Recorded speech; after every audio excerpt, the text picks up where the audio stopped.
So hi! Welcome and welcome back to my YouTube channel, and for today's tutorial, ituturo ko sa inyo kung paano nga ba mag-sign up sa ChatGPT. But first, guys, subscribe to my channel and don't forget the subscribe button and the bell to notify you for my new updates. And once you learn more, just keep on watching and let's start.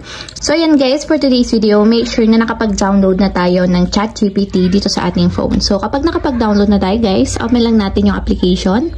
And kung makikita nyo, pagka-open ng application, may lalabas dyan na sign up, login. So, ang itatap natin dito guys is yung sign up.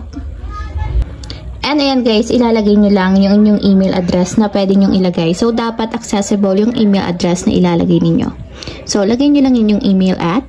And then, after malagay yung email address, tap natin yung continue. And then guys, mag-create na tayo ng sarili nating password. So, dapat strong yung password na ilalagay natin dito. So, lagay na tayo. So, ayan guys, dapat naka-green yung password ninyo to make sure na strong yung password na nilagay natin. So, after nyo mailagay yung email and din yung password, tap na natin yung continue. And then guys, verify lang natin yung ating email ad. Open lang natin yung ating email address. So, nag-message sila doon. And tap lang natin dito guys, doon sa in-email nila yung verify email address. So, lagay lang natin dito yung tell us about ourselves. So, lagay lang natin yung first name, last name, and then yung birthday. So, after nyo malagay yung first name, last name, and then birthday, tap na natin yung continue.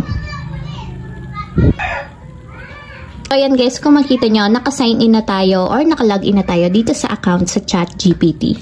So, ayun lang guys, ganun lang kasimple kung paano nga ba mag-sign in sa ChatGPT. If you have a question, kindly comment down below. Don't forget to hit the subscribe button and the bell to notify you for my new updates. And thank you for watching!